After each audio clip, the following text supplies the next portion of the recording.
Hey, what's going on, my friends? Mike here with the Walker Project and Walker Surfboards. I get a lot of questions about fin placement and which fins to use with your board, and when you have multiple options of fin placements on a board like we have here on the Super Bomb Pop, where we have a what we call 6-fin option or 6-fin configuration. It just means you have a lot of opportunities to change, experiment, and really see what fits for you. And the biggest analogy that I like to use all the time is fins in terms of template and size and shape. Really, it's kind of like salt and pepper to your meal. There's no right way and wrong way. It's really just what suits for you. And so I'm just going to shoot this little quick instructional video. I'm doing it with my phone, holding it myself, so bear with me with the little shakes and the moving around. But I did want to just share this information because I think I want to clue you in on a little tips and tricks that I've done for myself over the years personally when doing some research and development on boards and getting new boards, and just really trying to, as quickly as possible, dial it in terms of which fins work best for each board, because it really does make a huge impact. Back in the day, you really didn't have those options. When you got a board, it would have glass on fins, meaning the fins were permanently embedded onto that board, and however it rode, whether it felt kind of stiff or kind of sluggish or really great and fast, whatever it was, that's what you got, and you didn't really have any options to change it. Nowadays, we use multiple different types of fin systems. My personal favorite is the Future Box and Future Fins, just because I really believe in their fin templates and their design concepts that they provide in terms of that. And then also from a production standpoint, the box itself and everything we use is just very simple. It's efficient in terms of time and production. So I really like it, and this is what we provide standard on all our boards, but there are multiple other options.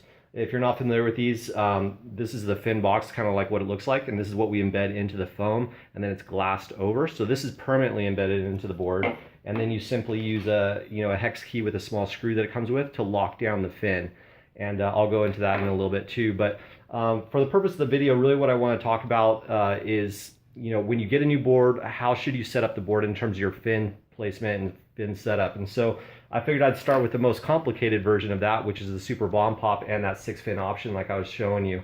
And really what I come to find is it's best to work in very small increments. You don't want to be jumping from one fin to another and switching some out and switching some back and jumping all over the place, because it gets really difficult to tell what worked and what didn't, and it starts to throw off your surfing even too if you mess with it too much. So I'm all about small incremental changes that are measurable and trackable, so you can really clue in on what change did I just do by switching out that one fin. And so as an example, this is what you'd have the fins all loaded into the board here, 6 fins, which I'll be honest, I thought was going to be way over finned. This is my personal board, and but I wanted to test it out. I want to see how it goes, and it actually works really well like this. Surprisingly, I thought this would be a little bit too much fin, but it works really well. However, I wanted to see how it worked in other configurations, of course. So when I first paddled out and got into behind the boat and made sure that this is what we're going to ride, I set it up with these 6 fins just like this. And then what I did is I rode it for about 5 to 6 waves, just got some really good turns in and felt it out. And then what I did is I came in and I took out the rear fins. So then I went right back out again immediately and just rode it as what we call a twinser, which is simply like two, the main leading fins with the small side fins on it. And I rode it like that. And then I experimented, well, okay, how did that feel? And then I came right back in, and then I took out the small ones. And then I was riding it as purely just a twin fin. And it makes a really dramatic difference, I'll tell you that right now. So work in increments like that, it really does help. And then, of course, with this option, then you can go right back and you can put it in and ride it as a quad, right? So now you've got the board operating as a 4-fin. And so multiple different fin configurations. What's really exciting about that is it just allows you to have basically multiple boards in one board. You don't have to buy 5 different boards to ride in different fin configurations. You can play around with it. And then to really add to that whole deal is the fact that you've got multiple different types of fin shapes and templates. Generally speaking, the larger the fin, the more directional drive it will have in terms of when you push against it, it's going to get you going forward really quickly.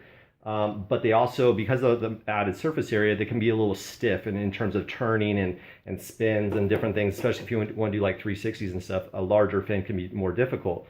The smaller fins, obviously this being the smallest of them, create a lot less drag, so it can feel a lot more like loose and kind of squirrely, if you will.